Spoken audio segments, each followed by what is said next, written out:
తెలంగాణ విమోచన పోరాటం అద్భుతమైందని కేంద్ర మంత్రి రాష్ట్ర బీజేపీ అధ్యక్షులు కిషన్ రెడ్డి అన్నారు.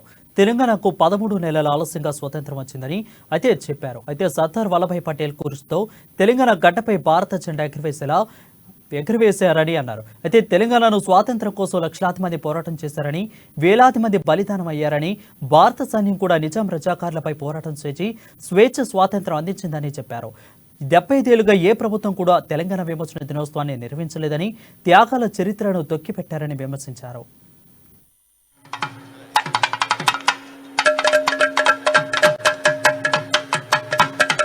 jump, takita, takita, takita, takita, takita, takita, jump.